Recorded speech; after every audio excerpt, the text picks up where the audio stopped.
Hello everyone, welcome back.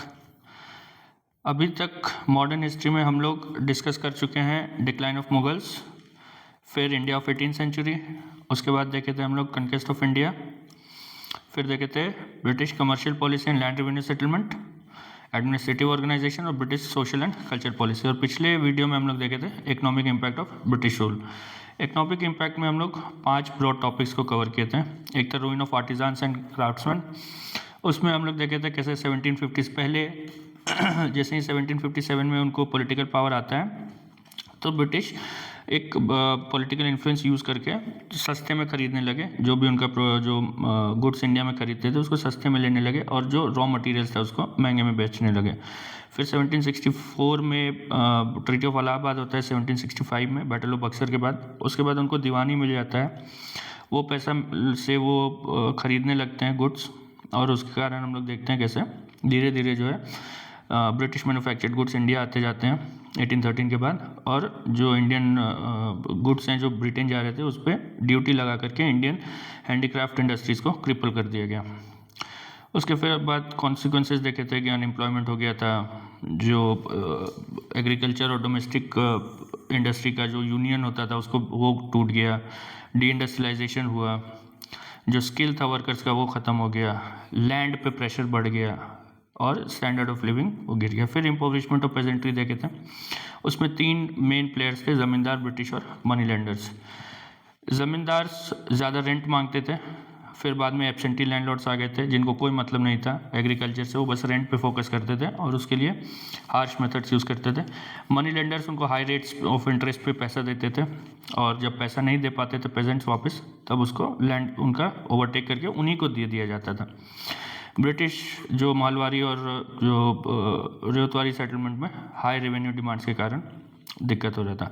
फिर हम लोग ज़मींदारी सेटलमेंट, जिसको परमानेंट सेटलमेंट बोलता है, उस एरिया में देखे थे ये सब इन्फ्यूडेशन की कैसे एक ज़मींदार दूसरे को देता है जो रेंट कलेक्शन का जो राइट है वो देते देते देते ढेर सारे इंटरमीडियरी आ जाते थे और कल्टीवेटर सबसे नीचे में, जिसको बहुत ज़्यादा रेंट देना पड़ता था।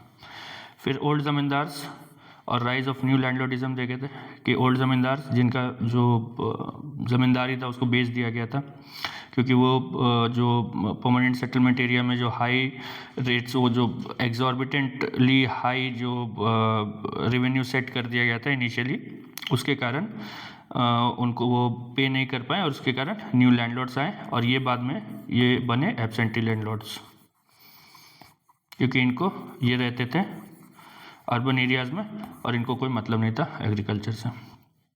ये सब के कारण स्टैग्नेशन एंड डिटेरियोरेशन देखे थे कि ओवर क्राउडिंग हो गया था, एक्सेसिव लैंड रेवेन्यू डिमांड था, एब्सेंटी लैंडलॉर्ड बढ़ गए थे, फिर इंडेटेडनेस हो गया था, उधारी बढ़ गया था, और फिर इम्पोवरिशमेंट ऑफ पेजेंट्री हुआ था, जिसके कारण सब फैक्टर्स को मिला करके stagnation and deterioration of agriculture देखे थे। उसके बाद फिर ये सब के कारण पॉवर्टी और फेमिन आ रहा था। तो इसका मेजर कॉज है जो अभी ये जो स्लाइड है इसमें सारा फैक्टर, इंडिजिनस इंडस्ट्री का डिके, मॉडर्न इंडस्ट्री डेवलप नहीं कर पाया, स्टैग्नेशन ऑफ एग्रीकल्चर, फिर गवर्नमेंट, लैंडलॉर्ड्स, मनी लेंडर्स से प्यार होगा, इन लोगों का combined effect with drain of wealth to Britain. Drain of wealth क्या है ये हम लोग देखेंगे जब हम लोग इकोनॉमिक क्रिटिक पढ़ेंगे मॉडरेट्स का, वो आई थिंक नेक्स्ट क्लास में होगा।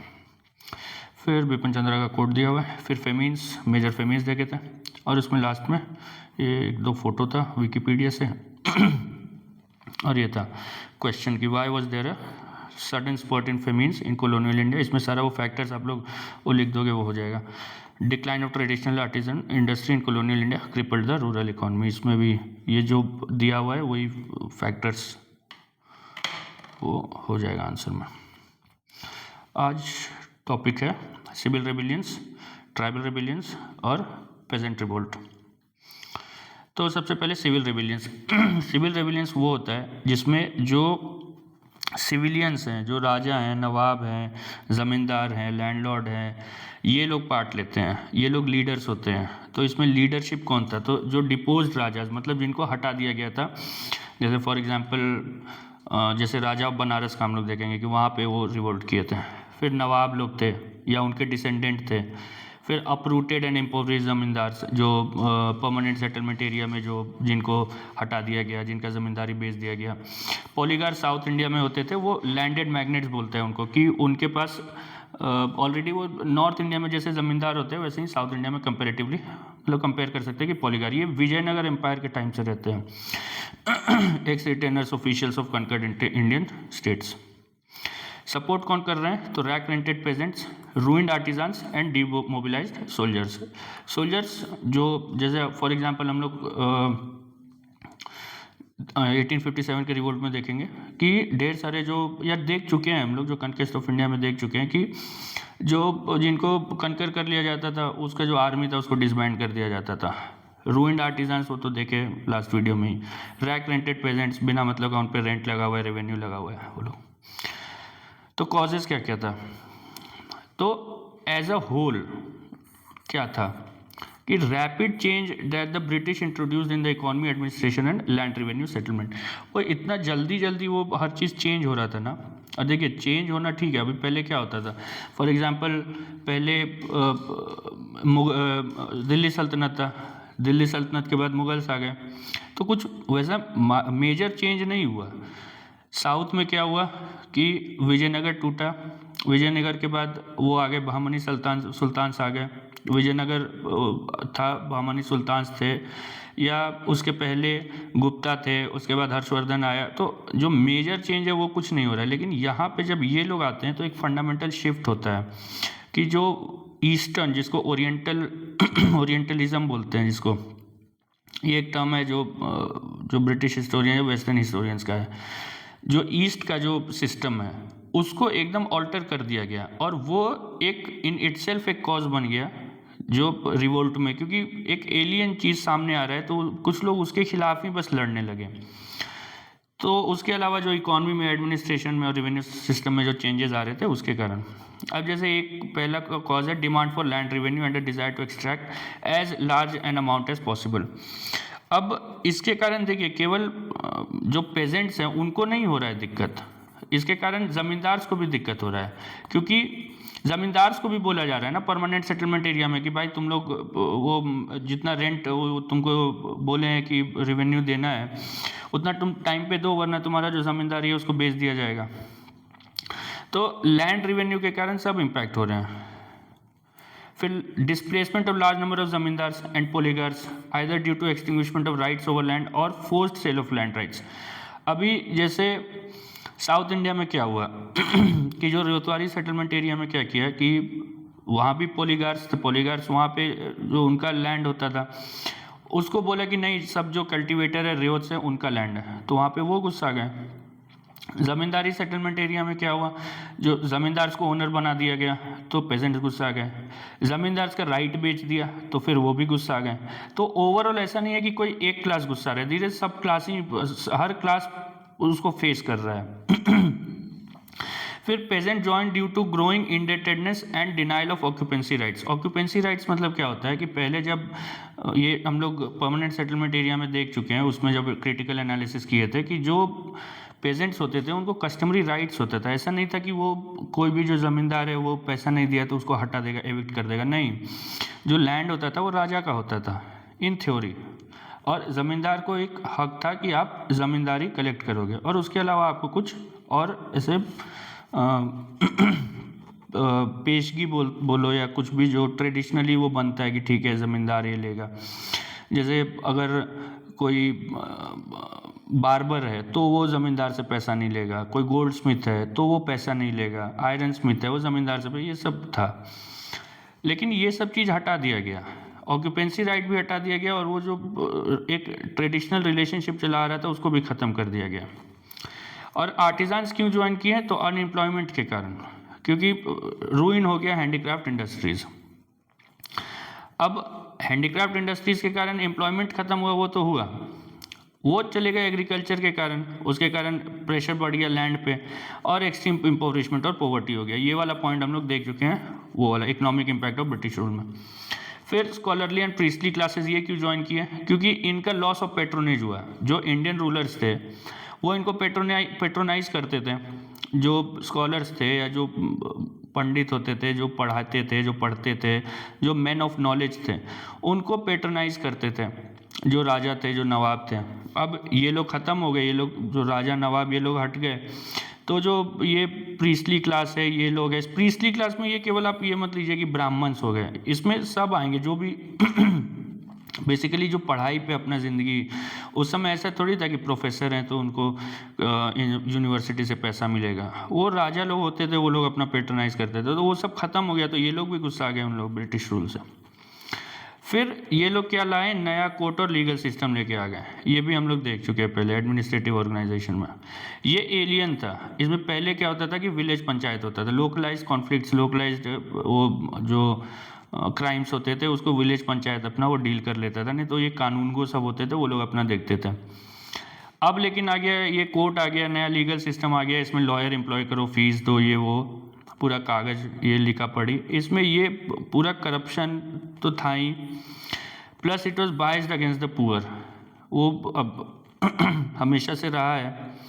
तो वो जो लाइफ था वो और ऑप्रेसिव हो गया कॉमन मासेस का, तो इसके कारण वो और गुस्सा आ गए, तो उसमें भी वो पार्ट बन गया ये रिवोल्ट्स का। फिर ये यही पॉइंट है, ये वाला जो पॉइंट है ना, यही रिपीट किया हुआ है, ये वाला जो बेसिक पॉइंट है ना, इसी को रिपीट किया हुआ है कि the very foreign character of British rule made Indians feel humiliated and their pride यहाँ पे हर्ट होगा, hurt their pride which led them to revolt. कि कोई बाहर से आदमी आ रहा है और वो हमें आके डिक्टेट कर रहा है कि तुमको ऐसे जीना है, ये रेंट देना है, ये रिवेन्यू देना है, अगर क्राइम होता है तो यहाँ जाना है, तो ऑब्वियसली वो एक एलियनेशन फील होगा उसके अगेंस्ट। अब लोग बोलेंगे कि पहले क्यों नहीं हुआ ये काम, जब जो दिल्ली सल्तनत वाले आए, टर्क्स आए, ये लोग से क्यों नहीं हुआ? क्योंकि वो लोग जो इंडियन सिस्टम ऊपर में चेंज हुआ, पॉलिटिकल सिस्टम राजा हट गए, लेकिन जो नीचे का जो सिस्टम था वो बना रहा। ये ब्रिटिश ने क्या किया कि वो केवल ऊपर राजा और नवाब को, ये लोगों को नहीं हटाए, मुगल्स को नहीं हटाए, मराठा को नहीं हटाए, उनका जो सिस्टम बना हुआ था, जो ट्रेडिशनल इंडियन सिस्टम था, उसको अप्रूव कर दिए। उसके कारण जो लोग फील करने लगे कि ये हमारे बीच के लोग नहीं हैं, और इसके कारण ये लोग रिवोल्ट में आ गए। नेचर ऑफ लीडरशिप क्या है? ये socially, economically and politically backward looking थे। मतलब ये लोग ये नहीं चाहते थे कि हम लोग एक डेमोक्रेसी सेटअप कर दें, एक पार्लियामेंट्री डेमोक्रेसी हो जाए या एक कॉन्स्टिट्यूशनल मोनार्की हो जाए। ये सोच रहे थे कि जैसे हमारा राज था, कि हम राजा थे, हम नवाब थे, हमारे नीचे सब काम करते थे, वैसा सिस्टम एक सेटअप हो जाए। फिर इनको नहीं पता था कि वेस्ट में क्या चल रहा है, इनको नहीं पता था कि इंडस्ट्रियल रेवोल्यूशन हो चुका है, इनको नहीं पता था कि ये स्टीम पावर आ चुका है, रेलवे लाइंस लग रहे हैं, टेलीग्राफ लग रहा है। ये लोग अभी भी ये इंडिया में एक क्लोज्ड एक होस्ट में जी रहे हैं। फिर ये कोई सोशल ऑल्टरनेटिव नहीं प्रेजेंट करते हैं जो वही ये सोच रहे हैं कि जो वापस जो पहले सिस्टम था वही बेस्ट था, उसी में चले जाएंगे।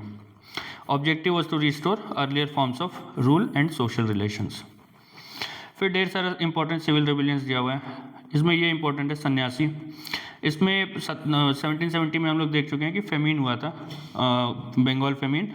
डुअल रूल जो हुआ था, government dual government of Bengal था, क्लाइव स्टार्ट किए थे और उसके बाद वेरियन हेस्टिंग्स ने ख़त्म कर दिया। उसके कारण 1770 में वो हुआ था, फेमीन हुआ था। ये सब के कारण फिर ये सन्यासी रिवोल्ट स्टार्ट हुआ। फिर मतलब ये इसमें हम डिटेल में नहीं जा रहे क्योंकि ये बस पढ़ने लायक है, फैक्चुअल है। तो इसमें फिर एक सन्यासी रिवोल्ट हो गया, मिदनापुर रिवोल्ट हो गया, ये भी बंगाल में ही है, मिदनापुर भी बंगाल में है। फिर एक revolt of raja of Vijayanagar, ये विजयनगर नहीं है, विजयनगरम है ये सरकार होगा, नॉर्दर्न सरकार। फिर सिविल रेबिलियन इन अवध, पोलीगार्स रिवोल्ट, ये भी साउथ इंडिया का होगा। ये हमारे ये कट्टा बोमन नायकन है, ये जो हुआ है ना पोलीगार्स रिवोल्ट, इसके लीडर थे कट्टा बोमन नायकन। तो इन पे शायद मूवी भी बना है एक, तो ये वाला कट्टा बोमन नायकन है, ये विकीपीडिया से लिया हुआ है। और ये हाजी शरीयतुल्लाह है, ये यहाँ पे आते हैं फरेजी मूवमेंट में, ये 1830s में हुआ है, हाजी शरीयतुल्लाह। फिर एक टीटू मीर का था 24 परगना में, बंगाल में। एक चीज़ और जो बताना चाहेंगे वो ये कि जो यूजुअली जो पढ़ाते हैं ना वो लोगों का जो होता है कि प्री 1857 रिवोल्ट और फिर पोस्ट 1857। तो मेरा वैसा नहीं है, वो सब एक में ही दिया हुआ है। फिर फेलियर क्यों हुआ इनका, तो देवर लोकलाइज्ड इन नेचर। जैसे बंगाल में हो रहा है ना, तो बंगाल में भी ऐसा नहीं कि पूरे बंगाल में फैल गया। अब मिदनापुर में हो रहा है तो मिदनापुर में ही रहेगा वो, मतलब अराउंड कितना 50 किलोमीटर रेडियस पकड़ लो, 100 किलोमीटर रेडियस पकड़ लो, बस उतना में ही रहेगा। अगर ये जो सन्यासी रिवोल्ट था वो एक बड़ा रिवोल्ट था, वो एक लॉन्ग ड्रॉन आउट भी था, लेकिन वो वैसा कुछ नहीं कर पाया, कोई भी वैसा कुछ चेंज ला नहीं पाया, क्योंकि लोकलाइज नेचर था उसमें। अगर बंगाल में भी फैल गया तो दिल्ली रीजन में नहीं हुआ। अगर संताल एरियाज़ में हो रहा है, जो ट्राइबल्स में देखेंगे, तो जो प्लेन्स हैं उसमें नहीं हो रहा है, तो इसलिए वो लोकलाइज थे। And although mass support was there but they could not compensate for localise nature of the revolts. मतलब ठीक है, माने कि वो वहाँ पे मास सपोर्ट है, लेकिन बाकी एरियाज में, जैसे रिवोल्ट ऑफ 1857 में क्या होता है कि पूरा जो नॉर्थ इंडिया है वो भी लिमिटेड था, लेकिन पूरा नॉर्थ इंडिया उसमें रिवोल्ट कर दिया था। तो वैसा ये सब रिवोल्ट सिविल रिबेलियंस में नहीं देखा जाता है। फिर आइसोलेटेड इवेंट्स थे। क्या होता था कि एक होता था 1750s में, 1750s नहीं 1780s में एक हो गया, फिर दूसरा 1790 में जाके 1790 में, फिर 1800 में, फिर 1810 में, ऐसा वो होता था, लगातार चलते आ रहे थे, एक के बाद एक हो रहा था, लेकिन आइसोलेटेड होता था। वो ऐसा नहीं था कि एक ही था, जैसे फॉर एग्जांपल स्वदेशी मूवमेंट होता है या नॉन कोऑपरेशन मूवमेंट, तो एट अ टाइम पूरे इंडिया में वो हो रहा है, तो वो चीज़ यहाँ पे नहीं होता था। Though they followed each other in quick succession, the British were able to suppress them one by one. एक एरिया में हुआ उसको सप्रेस कर दिया, फिर कहीं और हुआ वहाँ पे सप्रेस कर दिया। द आर्म्स, जो आर्म्स यूज़ किया वो लोग and their supporters were no match for the modern arms and ammunitions use by the British army. ये मतलब बहुत ब्रूटली इन लोगों को वो किया जाता था, सप्रेस किया जाता था, और जो भी इनमें पार्ट लेते थे मोस्टली उन लोगों को, मतलब बल्क में वो हैंगिंग होता था कि 100 आदमी, 150 आदमी, 500 आदमी एक साथ फांसी लगा दिया गया। जो राजा थे उनको तो यूजुअली बीहेड कर दिया जाता था। फिर the British army mostly consisting of Indian sepoys were better trained and organise compare to Indian leaders. उनका एक तो आप देख रहे हो कि या तो डिसबैंडेड आर्मी है, वो लोग लड़ रहे हैं, उनके पास आर्म्स नहीं है, या पेजेंट्स लड़ रहे हैं, वो यहाँ पे ट्रेंड आर्मीज़ हैं, सेपॉयज़ हैं जो वेस्टर्न लाइंस पे ट्रेंड है, तो वो ऑब्वियसली उनको डिफीट कर देंगे। फिर ब्रिटिश के पास ज़्यादा रिसोर्सेज थे। उनका क्या होता था, एक छोटा सा रिवोल्ट स्टार्ट हुआ तो एक छोटा सा फोर्स भेजे, वो फोर्स हार गया, फिर एक बड़ा फोर्स भेजे, वो भी हार गया, फिर और एक बड़ा फोर्स भेजे, मतलब जब तक वो हारेंगे नहीं वो भेजते जाएंगे। और जो रिवोल्ट कर रहे हैं उनका क्या, उनका जो रिसोर्सेज लिमिटेड है, वो हर बार जो वो फाइट देते हैं, हर बार जो ब्रिटिश उनसे लड़ने आते हैं, हर बार जो वो फाइट देते हैं, तो उनका रिसोर्स पे हेवी टोल होता है। तो उसके कारण ये जो रिसोर्स है उनके पास वो एक बहुत बड़ा डिसएडवांटेज बन गया। फिर Indian leaders were often betrayed by other Indians, मतलब वो उसी को, जैसे ये है ना कट्टा बोमन नायकन है ना, इनके साथ क्या हुआ कि Kattabomman escaped but was betrayed by raja of Pudukkottai. तो यही होता था। आगे 1857 में देखेंगे कि जो ढेर सारे जो इंडियन लीडर्स थे उन लोगों को भी बिट्रे किया गया और इसलिए वो पकड़ा गया। The Indian leaders were backward looking and sought to re-establish the pre-colonial socio-economic system. Due to this, they failed to elicit any response from educated middle class. धीरे धीरे जो वेस्टर्न एजुकेशन आ रहा था, जो हम लोग देख चुके हैं कि खास करके 1813 में वो 1 लाख रुपया देगा, फिर 1823 में जनरल कमेटी बना, फिर 1835 में मैकॉलेज मिनट आया, फिर 1854 में वुड्स डिस्पैच आया। तो वेस्टर्न एजुकेशन फैल रहा था, धीरे धीरे स्प्रेड हो रहा था, लेकिन इनका जो आइडिया था कि हमारा जो पुराना जो स्ट्रक्चर था उसको हम लोग रीस्टैब्लिश कर लेंगे, उसके कारण क्या हो रहा था कि ये लोग एजुकेटेड इंडियन मिडिल क्लास जो है उसका सपोर्ट नहीं ले पाया, और इसी के कारण 1857 का भी जो रिवोल्ट है उसको इन लोगों ने सपोर्ट नहीं किया था। तो ये आप लोग पढ़ोगे ना, ये मेनली जो ये डिस्क्रिप्शन जो है ये प्री के हिसाब से ठीक है, लेकिन जो एनालिसिस है वो मेंस के हिसाब से है। फिर पेजेंट रिवोल्ट क्या था, अब दोनों में अंतर क्या है, दोनों में तो पेजेंट इन्वॉल्व है। अंतर ये है कि जो सिविल अपराइजिंग्स हैं उनमें जो लीड कर रहे हैं वो राजा हैं, ज़मींदार हैं, लैंडलॉर्ड्स हैं, ये लोग लीड कर रहे हैं। इसमें पेजेंट खुद को लीड कर रहे हैं। इसमें कॉजेज़ क्या था कॉलोनियल इकोनॉमिक पॉलिसीज ऑब्वियसली जो लैंड रेवेन्यू सेटलमेंट है, permanent settlement, tributary settlement, new land revenue settlement. Colonial administrative and judicial system, वो अभी देखे कि वो बहुत अनजस्ट था और अमीरों के प्रति वो झुकाव था उसका, जो पैसा देगा उसका हो जाएगा। ये मतलब ये कोई कहने की बात नहीं, ये सच में है, जो जिसके पास पैसा है वो उसी का है वो चीज़। हैंडीक्राफ्ट इंडस्ट्रीज रूइन हो गया, लैंड पे प्रेशर बढ़ गया, ये सब कनेक्टेड है। वो ऐसा कुछ नहीं है कि आप कोई नया चीज़ अब हो जाएगा कि हाँ इसका नया कॉज है, आपको यूनिक कॉज मिल जाएगा। जैसे आप अगर जाओगे और पढ़ोगे कि मुंडा अपराइजिंग, तो या ये तो ट्राइबल है, जैसे इंडिगो रिवोल्ट, तो उसमें आप पढ़ोगे तो आपको वो मिल जाएगा कि हाँ जो 3 कठिया सिस्टम था उसके कारण हुआ। अगर आप डेक्कन रॉयट्स पढ़ोगे तो उसमें आपको मिल जाएगा कि जो कॉटन का प्राइस था उसका ऊपर नीचे हुआ था, उसके कारण ये हुआ था। लेकिन जो ओवरऑल आपको 1-2 यूनिक पॉइंट मिलेगा, लेकिन ओवरऑल यही पॉइंट है कि जो इकोनॉमिक सिस्टम था, जो लैंड रेवेन्यू सेटलमेंट सिस्टम था, जो जुडिशियल सिस्टम था, हैंडीक्राफ्ट का रूइन हो गया, जो एग्रीकल्चर है उसका स्टैग्नेशन, यही सब मेन पॉइंट्स है। और फिर इनका भी वही था कि they aimed at restoring the pre British order, की जो पहले ब्रिटिश के पहले आने का जो सिस्टम था उसको इस्टेब्लिश करेंगे। और mass support was provided by peasants. Nature क्या था इनका कि ये स्पेसिफिक एंड लिमिटेड ऑब्जेक्टिव्स था इनका। ऐसा नहीं था कि ये जो कॉलोनियलिज्म को चैलेंज कर रहे हैं, नहीं। जब तक 1857 नहीं होता है तब तक कोई भी ऐसा रिवोल्ट नहीं हुआ है जो कॉलोनियलिज्म पर से को चैलेंज करता है। जब इनका ये स्पेसिफिक एंड लिमिटेड ऑब्जेक्टिव अगर फुलफिल हो जाता है तो ये फिर उसको ख़त्म कर देते हैं, वो अपना वो जो भी मूवमेंट है उसको ख़त्म कर देते हैं। या अगर उनको लगता है कि नहीं ख़त्म हो रहा है तो ब्रिटिश उनको सप्रेस कर देते हैं। लेकिन इनका कॉलोनियलिज्म पे अटैक वो नहीं था। टेरिटोरियल रीच ये भी लिमिटेड था, जैसा सिविल रिबिलियंस का था। They were confined to particular localities with no mutual communication और लिंकेजेस। एक जगह रिवोल्ट हो रहा है उसको कोई मतलब नहीं, अगर सेम टाइम पे भी 2 जगह रिवोल्ट हो रहा है, एक पेनिनसुलर इंडिया में हो रहा है, एक नॉर्थ इंडिया में हो रहा है, सेम टाइम पे हो रहा है, सेम पीरियड में हो रहा है, कोई कनेक्शन नहीं होगा उनका लीडरशिप अलग होगा, उनका मास बेस अलग होगा, उनके बीच में कोई कम्युनिकेशन नहीं होगा। They lacked continuity of struggle और any long term organisation. Continuity of struggle मतलब अगर आप कांग्रेस का देखिए तो 1885 में स्टार्ट होता है, मॉडरेट्स आते हैं, एक्सट्रीमिस्ट आते हैं, होम रूल लीग होता है, गांधी जी आते हैं, नॉन कोऑपरेशन, सिविल डिसोबीडियंस, उसके बाद फिर जो क्विट इंडिया मूवमेंट। तो एक कंटिन्यूटी है कि वही चला आ रहा है, एक ऑर्गेनाइजेशन है वही लीड कर रहा है।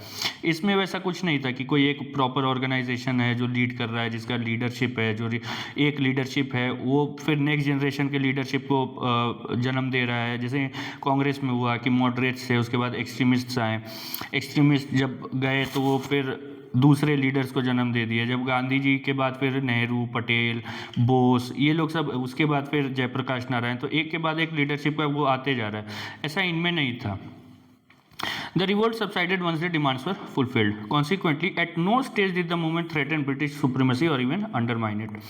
तो ये लोग वो नहीं किए, जो ब्रिटिश रूल था उसको ये लोग अंडरमाइन नहीं कर रहे थे।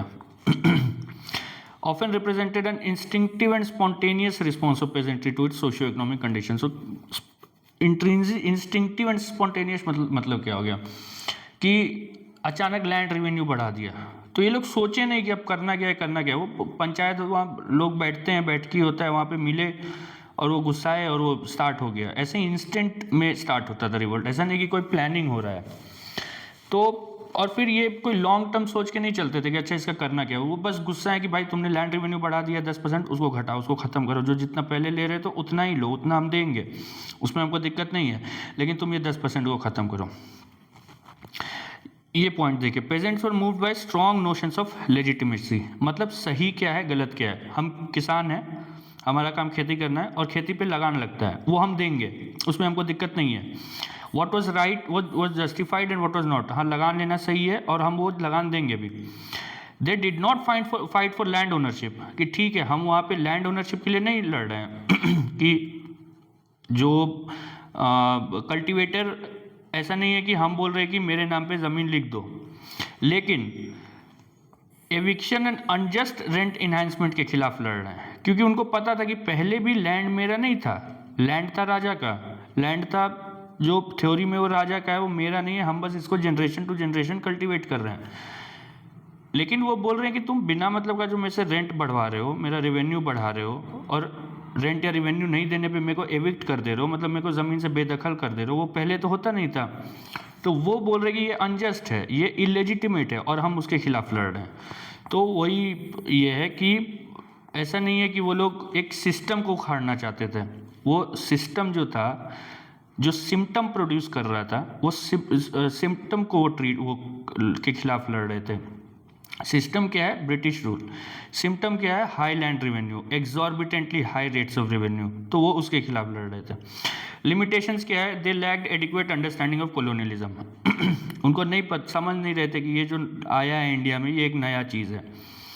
Of its administration and economic structure, कि इंडिया को एक कॉलोनियल, एक कॉलोनी बनाना और ब्रिटेन को एक मैन्युफैक्चरिंग हब और इंडिया को एक मार्केट में कन्वर्ट कर देना, ये चीज़ वो नहीं समझ रहे थे।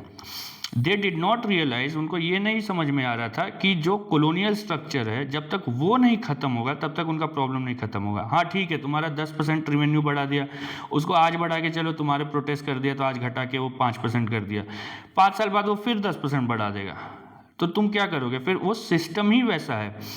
चलो अभी तुम्हारा एक गांव को एविक्ट कर दिया कि रेंट नहीं दिया, तो उसको वो लोग प्रोटेस्ट किए कि नहीं ऐसा नहीं वैसा नहीं, तो फिर से उनको वापस रख लिया कि ठीक है तुम लोग करो।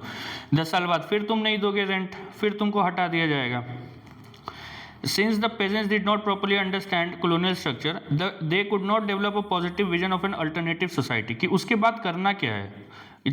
एक तो वो समझ ही नहीं पा रहे कि भाई कॉलोनियलिज्म है क्या।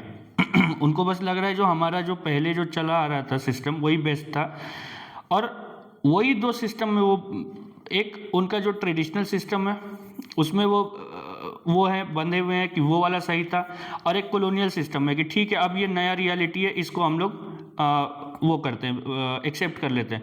लेकिन एक थर्ड रियलिटी इनके पास नहीं था, कोई अल्टरनेटिव नहीं था कि अच्छा ऐसा भी हो सकता है क्या, एक डेमोक्रेटिक सेटअप हो सकता है जिसमें हमें लैंड राइट्स होगा, हमारा फंडामेंटल राइट होगा, हमको जुडिशरी हमारा मदद करेगा, ये सब वो उनके दिमाग में था ही नहीं कि ऐसा भी हो सकता है।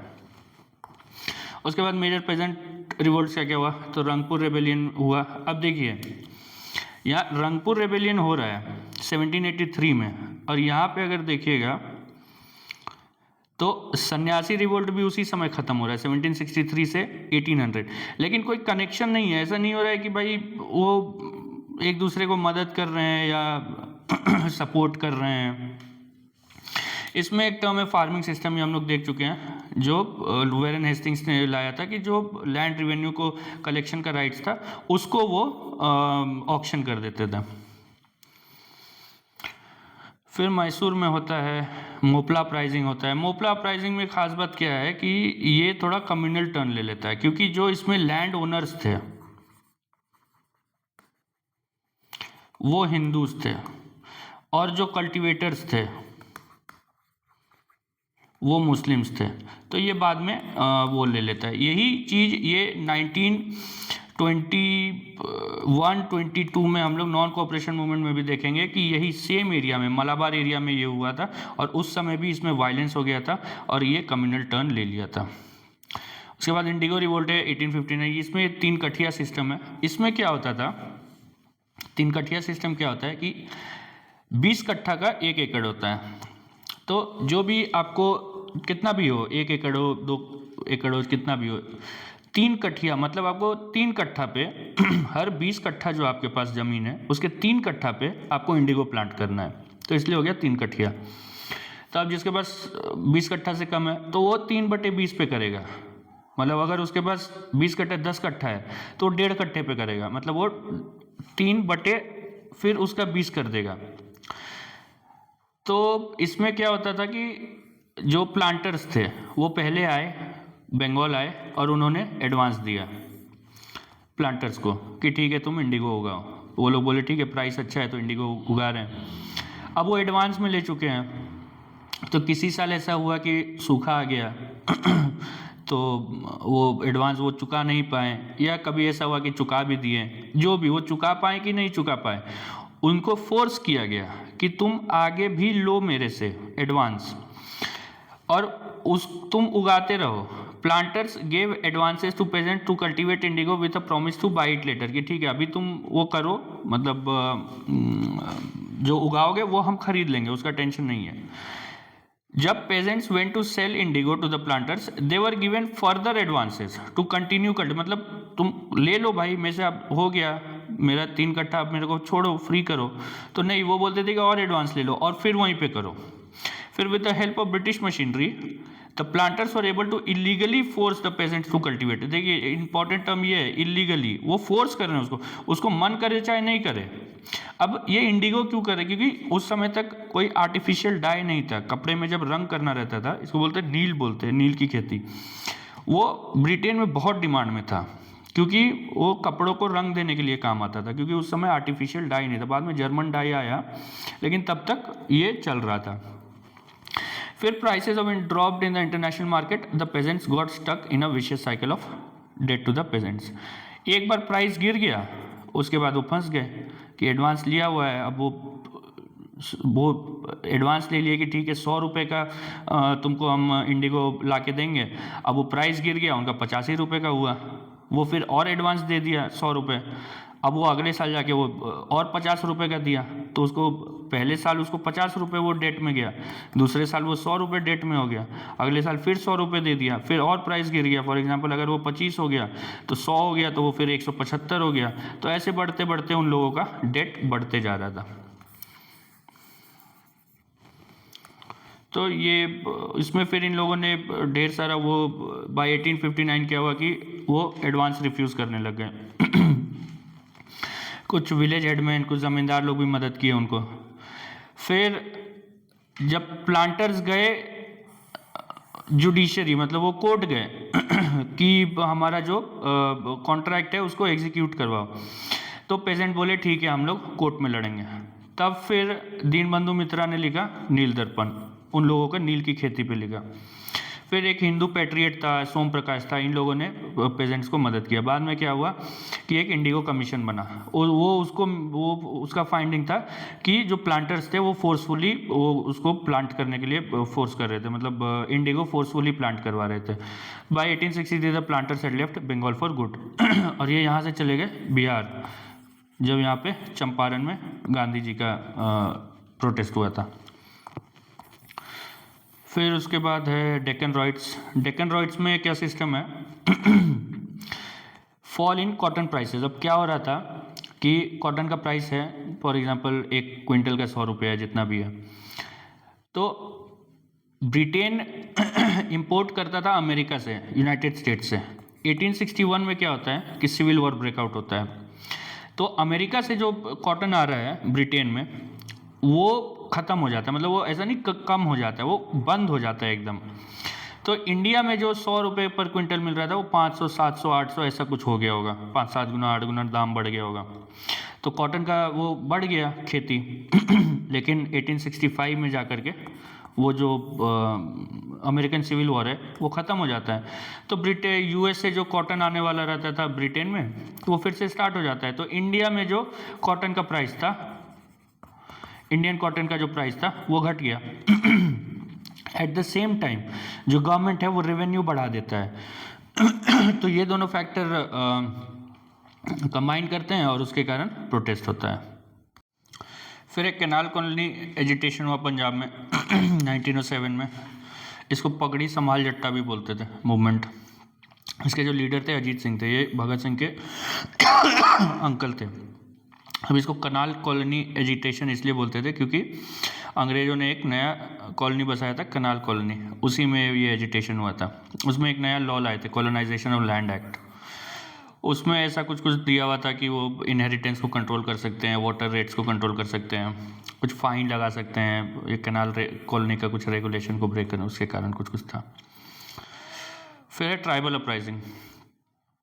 इसमें सबसे पहला कॉज क्या है कि इनका जो रिलेटिव आइसोलेशन है उसको ख़त्म कर दिया गया। अब समझिए जो ट्राइबल्स हैं वो फ्रिंज पे रहते हैं, मतलब उनका जो लाइफस्टाइल है वो कैसा है कि वो जंगल में रहते हैं और वहाँ से वो कलेक्ट करते हैं जो फॉरेस्ट का प्रोड्यूस होता है, हनी हो गया, वैक्स हो गया, कुछ लीव्स हो गया, माइनर फॉरेस्ट प्रोड्यूस जिसको आज बोलते हैं, उसको कलेक्ट करते हैं। और जो विलेज, पहले वीकली विलेज मार्केट्स लगते थे, जिसमें इर्द गिर्द का एरिया का एक बड़ा कोई एरिया होता था, कोई गांव होता था, जिसमें एक मार्केट लगता था, उसमें वो लोग आते थे, अपना गुड्स सेल करते थे और रहते थे। वो लोग आइसोलेशन में रहते थे।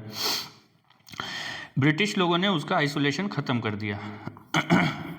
तो आइसोलेशन कैसे ख़त्म हुआ ये आगे देखेंगे। तो ये एक बड़ा कारण बना।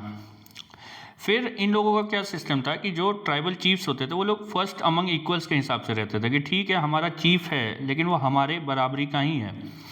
लेकिन अंग्रेज़ों ने इसको मान लिया कि ये ज़मींदार है और इनको भी लैंड रेवेन्यू सेटलमेंट में लेते आए और टैक्स लगा दिया। अब ये लोग क्या करते थे, ये लोग झूम कल्टीवेशन करते थे।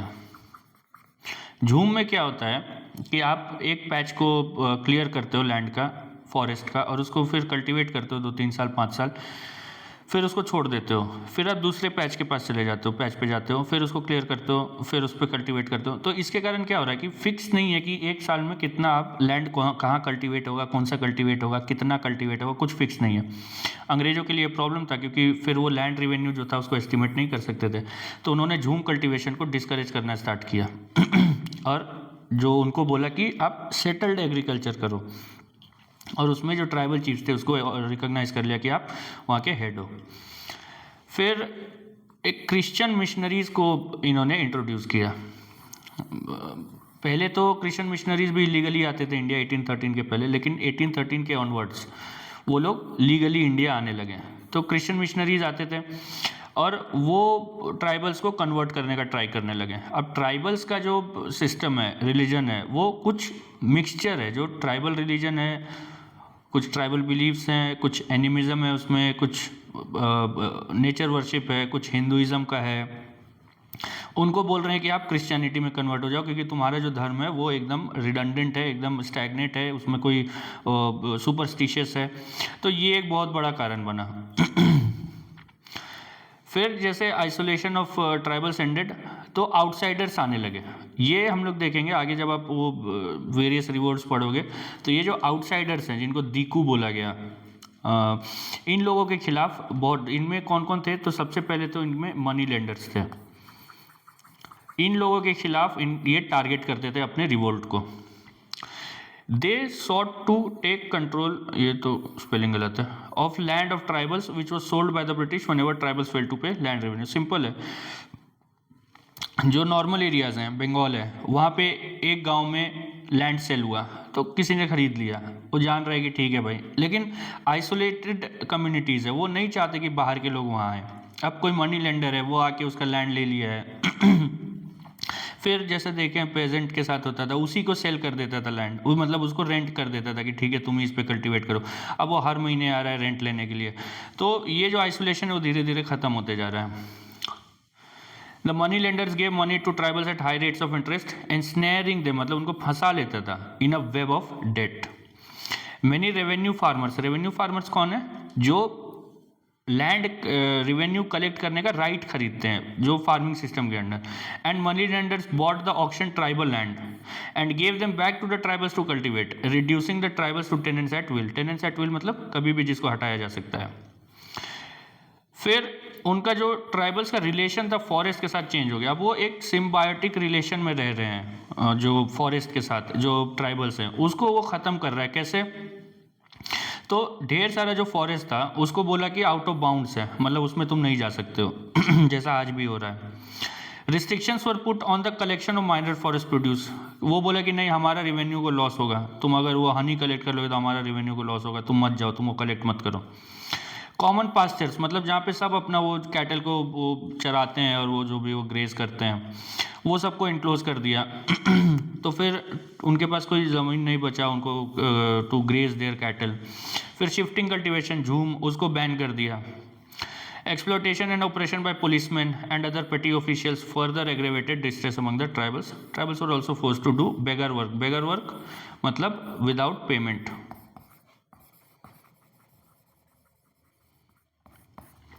तो ये सारे 5-6 कॉजेज हैं जिसके कारण ट्राइबल्स ने रिवोल्ट किया। फिर मेरा अब देखिए फिर वही बात है कि जो ये कॉमन कॉजेज़ हैं, फिर आप स्पेसिफिक आप जाओगे तो फिर उसमें कुछ कुछ वो मिलेगा, कुछ यूनिक कॉज मिल जाएगा। पहला है तिलका मांझी का। ये क्या करता था, ये एक गुरिल्ला वॉरफेयर जैसा टाइप कुछ करता था कि जो गंगा नदी है उसमें जो वो जाता था, जो जहाज जाते थे उस पर अटैक करता था, EIC का जो गुड्स जाता था उस पर अटैक करता था। फिर उसके बाद इन लोगों को फिर धीरे धीरे वही किया, मतलब जो सप्रेस कर दिया गया, मार दिया गया। फिर संथाल रेबेलियन होता है, उसमें वो अपने आप को हूल बोलते हैं, संथाल हूल, जो मनी लेंडर्स हैं उनको दीकू बोलते हैं। फिर कोल अपराइजिंग होता है, फिर कोल अपराइजिंग पहले हुआ था, संथाल बाद में हुआ था। खासी ये नॉर्थ ईस्ट में हुआ है। मुंडा उलगुलन 1899, इसमें बिरसा मुंडा, ये भी आउटसाइडर्स के खिलाफ है, मेनली वही है आउटसाइडर के खिलाफ, ओवर कॉल्ड दीकू। तो ये बिरसा मुंडा है, ये सीधू एंड कानू, ये संथाल रेबेलियन का। अब ये फेल क्यों है? सबसे पहले तो वही है जो लोकलाइज नेचर है कि भाई एक बार में एक ही समय पे एक ही टाइम पे एक जगह हो रहा है, वो संथाल में हो रहा है तो वहाँ पे हो रहा है, नॉर्थ ईस्ट में हो रहा है तो नॉर्थ ईस्ट में हो रहा है, सेंट्रल इंडिया में हो रहा है तो सेंट्रल इंडिया में हो रहा है। फिर मिलिट्री माइट ब्रिटिश का ज़्यादा था, ये तो ऑब्वियस है। फिर they fail to understand the nature of British rule, वो समझ ही नहीं पाए कि जो ब्रिटिश है वो पैन इंडिया एम्पायर बन रहा है, क्योंकि वो आइसोलेशन में रह रहे हैं। अब वहाँ दिल्ली में चाहे दिल्ली सल्तनत का कोई बैठा है या कोई जो इंडिजिनस कोई राजा बैठा है या मुगल कोई बैठा है या मराठा का रूल है, उनको कोई मतलब नहीं, वो अपना जंगल में रह रहे हैं। लेकिन ये ब्रिटिश रूल जो है वो समझ नहीं पा रहे हैं कि ये एक नया सिस्टम लेकर के आ रहे हैं जो उनका जो लाइफ है उसको अपसाइड डाउन टर्न कर देगा। वो अब ऐसा नहीं है कि वो ब्रिटिश जो इंडिया आए हैं उनके लिए हर चीज़ यहाँ पे एक रिसोर्स है, नदी भी रिसोर्स है, फॉरेस्ट भी रिसोर्स है, लैंड भी रिसोर्स है, उनको हर चीज़ से एक्सट्रैक्ट करना है रेवेन्यू। तो वो चीज़ नहीं समझ पा रहे थे ये लोग। फिर support from other sections of society, mostly जो एजुकेटेड क्लासेस थे उन लोगों ने इनको सपोर्ट नहीं किया। फिर they often use conciliatory approach along with violent means, जैसे क्या करते थे पहले कि ट्राई किया कि ठीक है बात करके सल्टा लो, नहीं सल्टे तो फिर उसको मार दो, फिर उसके बाद कुछ कर दो, जैसे संथाल परगना क्रिएट कर दिया संथाल रेबेलियन के बाद। तो ये था सिविल रेबेलियन, पेजेंट रिवोल्ट और ट्राइबल अपराइजिंग्स। इसमें एक PYQ है कि how did colonial rule affect tribals in India and what was the tribal response to the colonial operation.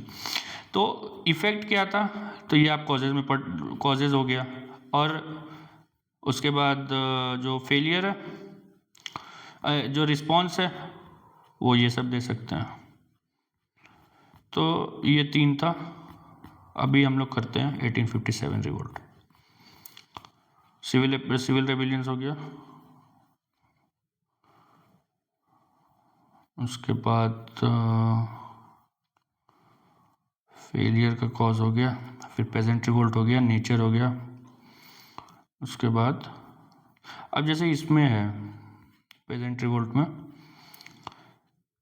जो यहाँ पे देखिए ये कॉज नहीं दिया हुआ है, यहाँ पे कॉज इसलिए नहीं दिया हुआ है क्योंकि कॉज सारा यहाँ पे दिया हुआ है, इकोनॉमिक इम्पैक्ट में सारा कॉज दिया हुआ है, तो उसको हम रिपीट नहीं किए हैं कि क्या ही उसको रिपीट करना। इसको आप एक बार देखोगे, स्टैग्नेशन ऑफ जो एग्रीकल्चर है, जो हाई लैंड रेवेन्यू डिमांड है, लैक ऑफ ऑक्यूपेंसी राइट्स है, ये सब के कर, तो इसलिए उसको रिपीट नहीं किया हुआ है।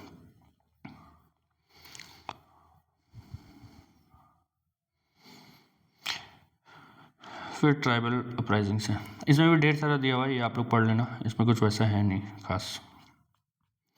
अभी 1857 का रिवोल्ट। अभी यहाँ पे बहुत सारे बुक्स में क्या होता है कि इन दोनों के बीच में एक टॉपिक रहता है सोशो रिलीजियस रिफॉर्म मूवमेंट, वो हम लोग बाद में करेंगे, वो अभी नहीं करेंगे। फिर रिवोल्ट ऑफ 1857, ये इसको क्या बोला कि फर्स्ट वॉर ऑफ इंडिपेंडेंस बोला गया। द रिवोल्ट ऑफ 1857 और the first war of independence began as a sepoy mutiny. Start होता है ये सेपॉय म्यूटिनी से, वो होता क्या है कि इसका पहले कोर्सिंग कर लेते हैं, मतलब कोर्स ऑफ द रिवोल्ट, उसके बाद फिर देखेंगे। कोर्स ऑफ द रिवोल्ट में क्या होता है कि 29 मार्च 1857 को मंगल पांडे जो हैं उनको हैंग कर दिया जाता है, उनको फांसी लटका दिया जाता है because he attacked his superiors. ये एक आइसोलेटेड इवेंट था। 24 अप्रैल को क्या होता है कि 90 man of third native cavalry refuse to accept the greased cartridge. अब ग्रीस कार्ट्रिज क्या है कि the British introduced Enfield rifle और उसमें एक कार्ट्रिज था। कार्ट्रिज के ऊपर के कार्ट्रिज मतलब वो जो गोली है, वो उसका जो बारूद है वो एक पेपर में लपटा हुआ है, एक ग्रीस्ड पेपर है, जिसको आपको दांत से उसको फाड़ना है, you to bite it off, और उसके बाद आपको गन में लोड करना है। पहले कैसा होता था कि ऐसा नहीं होता था कि आपने बुलेट डाला और शूट कर दिया, उसमें वो आप ऐसे फाड़ोगे, वो बारूद रहेगा, उसको आप बंदूक में डालोगे, फिर एक लंबा सा लकड़ी लोहा टाइप का कुछ भी होगा, उससे आप उसको पूरा टाइट करोगे और उसके बाद आप उसको फायर करोगे। तो वो जो ग्रीस्ड पेपर था ये ऐसा वो हुआ, हल्ला हुआ कि वो काउ एंड फिग पैट से बना हुआ है। काउ जो होली है हिंदूज़ के लिए और पिग जो प्रोहिबिटेड है मुस्लिम्स के लिए। तो दोनों को गुस्सा आया कि ये हम लोग यूज़ नहीं कर सकते। This upset both the Hindus and the Muslim soldiers. तो 9 मई को क्या, 24 अप्रैल को क्या हुआ कि 90 मैन जो हैं, जो थर्ड नेटिव कैवलरी के, उन्होंने रिफ्यूज़ कर दिया कि भाई ये हम नहीं यूज़ नहीं करने वाले, तो उनको जेल में डाल दिया। तो 9 मई को क्या किया कि 85 of them were dismissed and sentence to 10 years imprisonment. 10 मई को मेरठ में उन सोल्जर्स को रिलीज़ किया गया, उनके सुपीरियर्स को मार दिया गया जो ब्रिटिश थे, और वो दिल्ली की तरफ बढ़े। 11 मई के सुबह में वो दिल्ली पहुंचते हैं, और जो लोकल इन्फेंट्री रहता है वहाँ का, अब कैवलरी जो घोड़े पे लड़ते हैं और इन्फेंट्री जो पैदल लड़ता है, and together they seize the city. जो वहाँ पे जो भी ब्रिटिश थे उनको मार दिया और they seize the city. They proclaim the Mughal emperor as the leader. अब उस समय जो मुगल एम्परर थे बहादुर शाह जफ़र, ये थोड़े एक तो बहुत बूढ़े थे और ऊपर से इनको कोई वैसा एडमिनिस्ट्रेशन में वैसा कुछ था नहीं इंटरेस्ट। तो ऐसा बोलते हैं कि जब वो लोग आए, जो मेरठ से सोल्जर्स आए, तो ये बेचारे घबरा गए कि कहीं मेरे पे अटैक करने तो नहीं आ गए हैं। तो इन लोगों ने फिर उसको समझाया कि भाई देखो तुम्हारे सपोर्ट में आए हैं, we want to make you our leader. पहले इन्होंने हाँ ना करके फिर इसको ज़बरदस्ती लीडर बनाया गया कि तू हमारा लीडर तू ही है। उसके बाद इसको लीडर बनाया और बोला कि जो हम लोग तुम्हारे बैनर के नीचे लड़ेंगे। फिर जहाँ भी रिवोल्ट होता था, जो सोल्जर्स है वो दिल्ली की तरफ ही निकलते थे। तो इसके कारण क्या हुआ, Delhi became the centre of the revolt. फिर धीरे धीरे whole Bengal army rose in revolt. अब उस समय देखिए, एक बंगाल आर्मी था, एक बॉम्बे आर्मी था और एक मद्रास आर्मी था, तीनों अलग अलग कमांड में था। तो ये जो बंगाल आर्मी था ये रिवोल्ट किया, इन दोनों ने रिवोल्ट नहीं किया। फिर उसके बाद रिवोल्ट अवध में हो गया, रोहिलखंड में हो गया, दोआब हो गया, यहाँ पे दोआब होगा, बुंदेलखंड हो गया, सेंट्रल इंडिया हो गया, बिहार, ईस्ट पंजाब, मतलब बेसिकली जो पूरा नॉर्थ इंडिया है ना, यहाँ मैप भी है शायद, हाँ ये देखिए, ये जो ये मैप नहीं है, ये हिमालयाज है, ये है मैप। ये दिल्ली हो गया, यहाँ पे मेरठ है, यहाँ पे लखनऊ है जहाँ बेगम हजरत महल लड़ी, कानपुर है, ग्वालियर है, झांसी है, ये सब जगह रिवोल्ट हुआ। फिर उसके बाद क्या होता है कि many princely state the rulers remained loyal, कि जो रूलर्स हैं वो ब्रिटिश के खिलाफ नहीं लड़ रहे हैं, लेकिन जो सोल्जर्स हैं वो रिवोल्ट कर रहे हैं। जैसे क्या हुआ कि जो ग्वालियर में उस समय मराठा चीफ थे सिंधिया, वो लॉयल थे, लेकिन उनका जो 20,000 सोल्जर था वो लोग रिवोल्ट करके तात्या तोपे और लक्ष्मीबाई के पास चले गए कि हम लोग तुम्हारे साथ लड़ेंगे। फिर लोकल पॉपुलेशन उनको सपोर्ट करता था। According to one estimate of the 1.5 lakh लोग, 150,000 लोग जो मरे, उसमें से 1 लाख जो थे वो सिविलियंस थे। इसलिए यहाँ पे लिखा हुआ है ये इंट्रोडक्शन में कि it started as a sepoy mutiny but soon inspired other sections of the population. फिर उसके बाद जो दिल्ली में कमांड था वो एक कोर्ट ऑफ सोल्जर्स के पास था, उसका हेड था बख्त खान। वो बरेली में रिवोल्ट किया था और वो दिल्ली चला गया था, मतलब जो भी रिवोल्ट करता था वो दिल्ली चला जाता था। कानपुर में नाना साहेब थे, फिर वो भी बहादुर शाह का अपना लीडरशिप वो एक्सेप्ट कर लिए और नाना साहेब को सपोर्ट कर रहे थे तात्या तोपे और एक अजीमुल्ला। फिर रानी, मतलब यहाँ पे बेगम भी बोलता है, रानी भी बोलता है, हज़रत महल थी वो लखनऊ में, इनके जो वो थे नवाब थे, वो उस समय कलकत्ता गए हुए थे। उनको क्या हुआ कि 1857 में 1856 में अवध को एनेक्स किया गया। तो ये चले गए, ये जा रहे थे ब्रिटेन कि रानी के पास, वहाँ जा कर के हम अर्जी लगाएंगे कि भाई ये गलत हुआ है। तो उस समय वो कलकत्ता में थे। तो उनका बेटा था बिरजिस कद्र। इनको मान लिया कि ये अब हमारा नवाब है और हजरत महल उनकी रीजेंट है, और उन्होंने रिवोल्ट कर दिया। झांसी में यहाँ पे रानी लक्ष्मीबाई, उन्होंने ग्वालियर को कैप्चर किया और जो सिंधिया थे उस समय उसको हराया। फिर बिहार में वीर कुंवर सिंह। अब 20 सितंबर 1857 को क्या होता है कि Delhi was captured by the British after a fierce battle. मतलब देखिए कि विद इन 3 to 4 मंथ्स वो कैप्चर हो गया। नाना साहेब कानपुर में मारे गए, तात्या तोपे। फिर यहाँ पे देखिए अभी हम लोग पढ़े, वो बिट्रे कर दिया उसको, तात्या तोपे को, वो 1859 में पकड़ा गए। और लक्ष्मीबाई तो पहले ही मतलब 1858 में उनका डेथ हो गया था। 17 जून 1858 में उनका डेथ हुआ था। 1859 में कुंवर सिंह, बख्श खान और ये जो भी थे ये लोग, वो लोग भी died, while the begum of Awadh, मतलब Begum Hazrat Mahal, was compare to hide in Nepal. तो धीरे धीरे इन लोगों ने उसको मतलब कैप्चर कर लिया, पूरे रिवोल्ट को ख़त्म कर दिया। तो इसके कॉजेज़ क्या कहते हैं?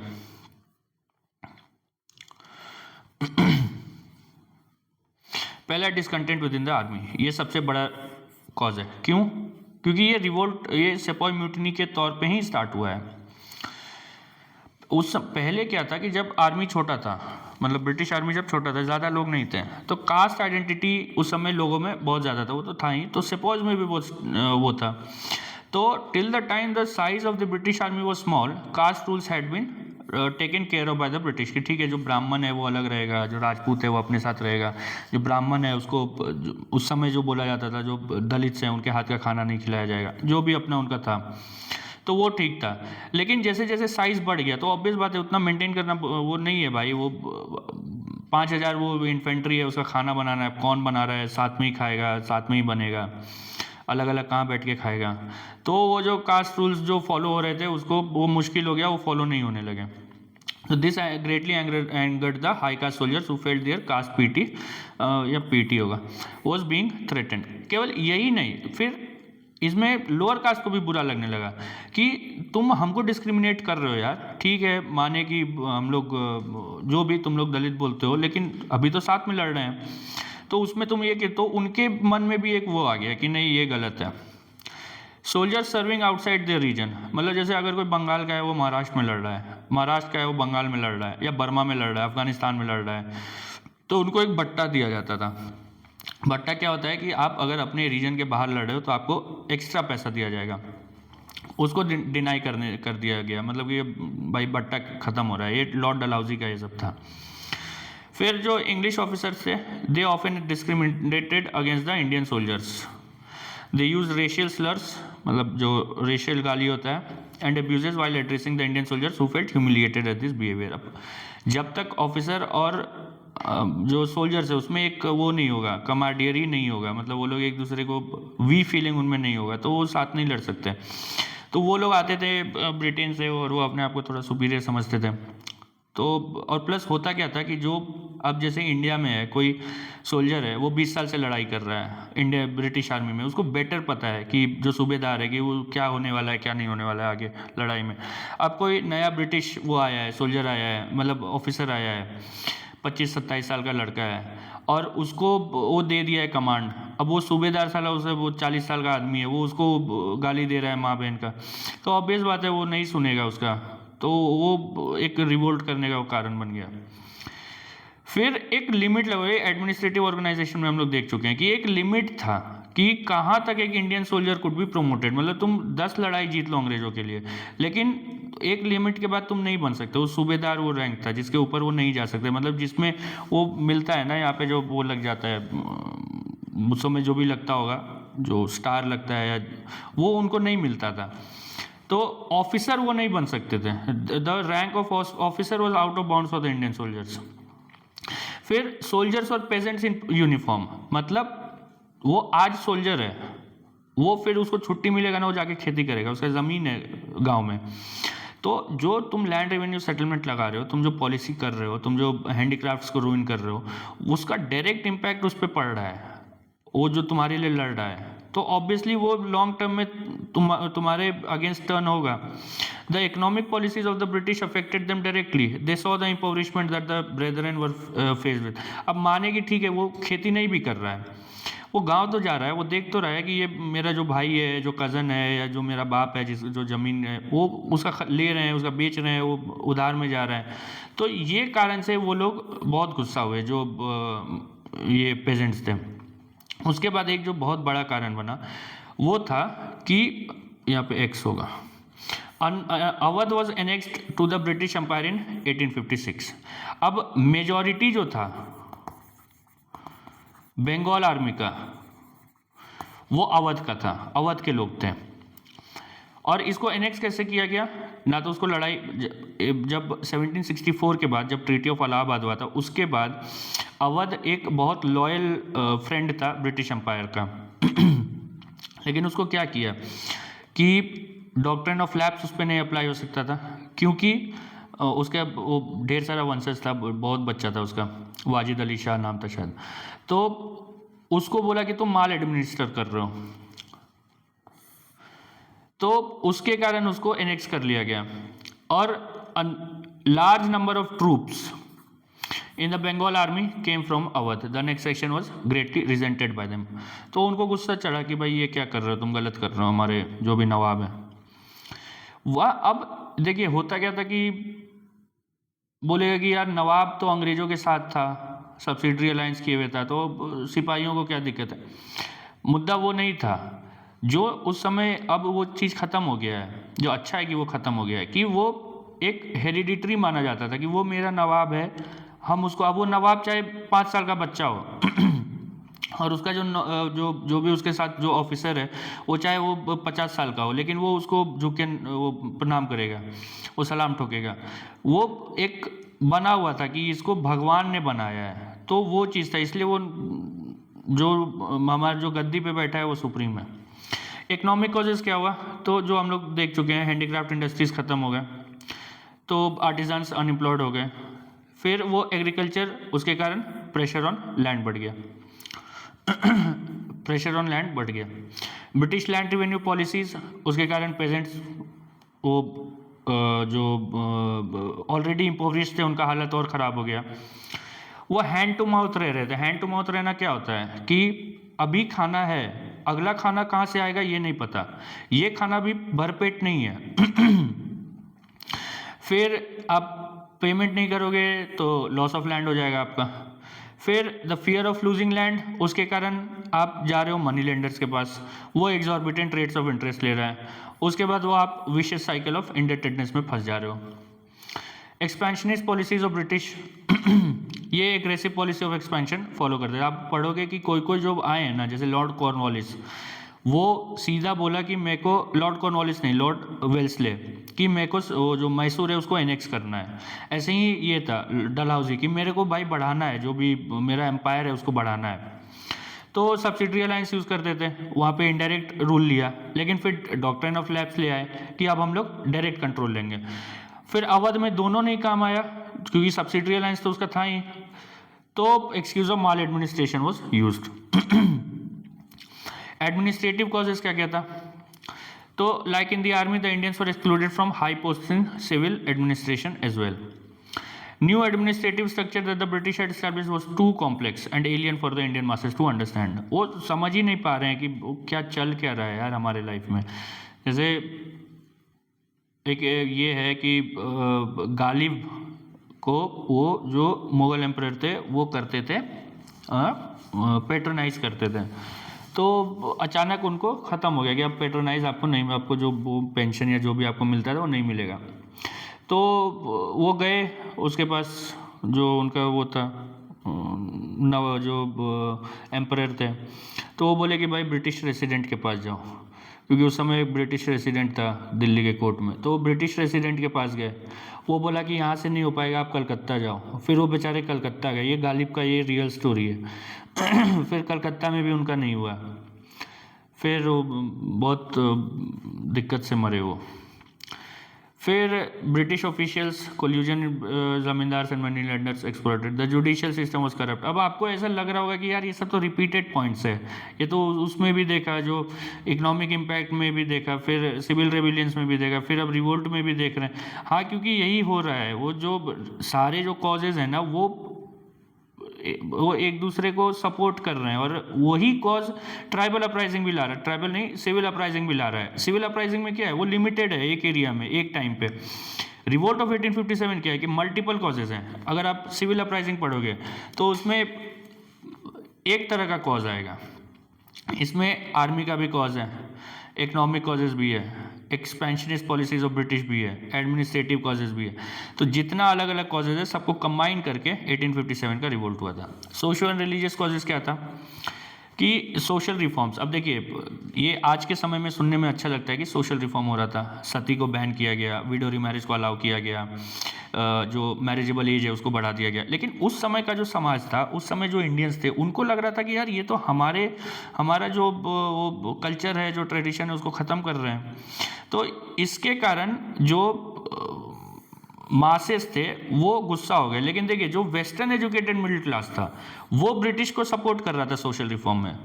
तो उस समय भी जो एजुकेटेड इंडियंस थे वो सपोर्ट कर रहे थे, वो उसके फेवर में थे। लेकिन जो मासेस थे उनको लग रहा था कि हमारा रिलीजन खतरे में है। फिर क्रिश्चियन मिशनरीज, इन्होंने बहुत बड़ा रोल प्ले किया है, क्योंकि ये चलो यहाँ तो सोशल रिफॉर्म हो रहा है और उसमें इंडियंस भी इन्वॉल्व हैं। यहाँ तो क्रिश्चियन मिशनरीज क्या बोल रहे हैं कि तुम अपना धर्म ही छोड़ दो। ये तो चलो कुछ चेंज ला रहे हैं धर्म में, जो सोशल रिफॉर्म कर रहे हैं।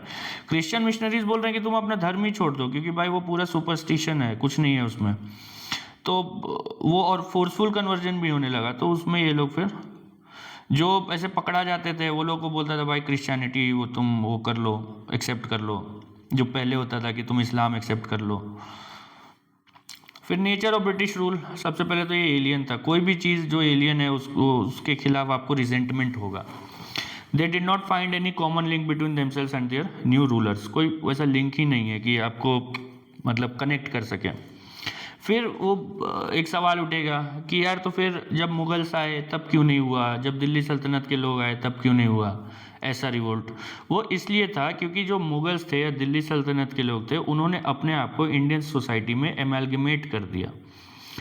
जैसे जो गियासुद्दीन तुगलक है, वो अपने मेमोयर में जो भी उसको में क्या लिखता है कि मेरे पैलेस के सामने से रोज़ हिंदुओं का वो गुज़रता है, जो उसको क्या बोलेंगे, जो भगवान को लेकर के जाते हैं वो गुज़रता है और उसमें हम कुछ नहीं कर सकते। तो ये गियासुद्दीन तुगलक बोल रहे हैं।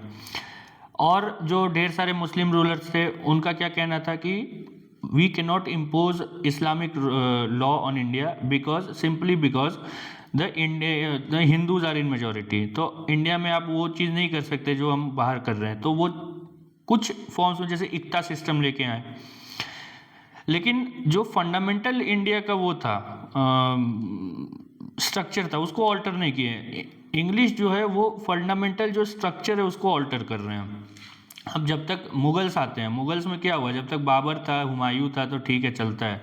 लेकिन अकबर के आते आते जो पूरा जो सिस्टम है, जो वो लोग उनका जो कल्चर था, जो मुगल बेसिकली मंगोल हैं वो लोग भी, तो वो कल्चर को वो लोग कुछ हद तक छोड़ के इंडियन कल्चर को अडेप्ट कर रहे हैं। खास करके उनका जो दिखता है वो है आर्किटेक्चर में। अब जैसे जहांगीर था वो पेंटर था। अब इस्लाम में पेंटिंग बैन है कि आप पेंटिंग और जो पेंटर होते हैं वो लोग उसमें इनकरेज नहीं किया जाता, लेकिन जहांगीर खुद पेंटर था। तो वो लोग खुद इंडियनाइज हो गए थे। लेकिन ये British they could never Indianise. वो उनका अपना रूल, अपना लैंग्वेज था, अपना कल्चर था और वो आइसोलेटेड रहना पसंद करते थे। वो इंडियंस से ज़्यादा वो बातचीत नहीं करते थे। लेकिन पहले के जो रूलर्स थे, मुगल्स थे या दिल्ली सल्तनत के ये थे, वो खिलजी थे, तुगलक्स थे, एक तो उनका नोबिलिटी में इंडियंस ढेर सारे थे और दूसरा कि वो लोग कांटेक्ट में रहते थे इंडियंस के। फिर यही लैंग्वेज बैरियर। अब जैसे क्या हुआ, जब मुगल्स आए तो उनका लैंग्वेज कुछ और था, वो टर्क्स थे। मतलब टर्क्स क्या, वो थे मुगल्स, कल्चरली वो टर्क्स थे। कल्चरली वो पर्शियन थे, कि उन्होंने पर्शियन उसको एक्सेप्ट कर लिया था। जैसे वो जो है तुजुके बाबरी, वो टर्किश में लिखा हुआ है। जो ये लोग हैं वो कोई अरेबिक लैंग्वेज था या किसी का पर्शियन लैंग्वेज था, लेकिन वो धीरे धीरे वो फिर एमेलगमेट होकर उर्दू बन गया क्योंकि उनको बात करना है। इन्होंने क्या किया, इन्होंने अपने लैंग्वेज को नहीं किया, ये एक वो ले आए कि भाई तेरे को हिंदी आता है, तेरे को तू भी इंग्लिश सीख ले और वो तू ट्रांसलेट कर ले। तो वो गल्फ रह गया हमेशा के लिए। फिर this foreign nature when combined with various forms of exploitation made the people rise in revolt against the British. कि जब भी वो रिवोल्ट वो जैसे ही मिला, ये जो मतलब अलग अलग सिस्टम मिला, अलग अलग कॉजेज मिले, और उस पर एक फैक्टर मिल गया कि यार ये बाहर का आदमी है, चलो घर का आदमी फिर भी एक्सप्लॉयट करे तो आदमी सही है, तो बाहर का आदमी है, तो वो और ज़्यादा बढ़ गया। इसमें फिर causes for failure of revolt हम लोगों को देखना है, फिर सिग्निफिकेंस ऑफ द रिवोल्ट, और एक टॉपिक है कि नेचर क्या था उसका, तो अलग अलग हिस्टोरियंस का। ये हम लोग फिर अगले वीडियो में देखेंगे, आज यहीं ख़त्म कर रहे हैं। तो आज हम लोग देखें सिविल रेबिलियंस, सिविल रेबिलियंस था, और ट्राइबल रिवोल्ट्स था, और पेजेंट अपराइजिंग था। ये चीज़ ध्यान रखिएगा कि पेजेंट अपराइजिंग में, पेजेंट रिवोल्ट्स में कॉजेज नहीं दिया हुआ है, क्योंकि कॉजेज जो है वो economic impact of British rule में है। ट्राइबल अपराइजिंग से, और रिवोल्ट ऑफ 1857। ये रिवोल्ट ऑफ 1857 खत्म होने के बाद फिर हम लोगों को देखना है कि चेंजेस पोस्ट 1857, और उसके बाद हम लोग देखेंगे जो कॉन्स्टिट्यूशनल डेवलपमेंट है, जो चार्टर एक्ट ऑफ मतलब 1793, 1813, रेगुलेटिंग एक्ट ऑफ 1773, 1833, 1853, 1858, ये सब उस समय कवर करेंगे। फिर 1858 तक करेंगे, उसके बाद फिर 1861, 1992, ये सब फिर धीरे धीरे करते जाएंगे। तो आज के लिए बस इतना ही। Thank you.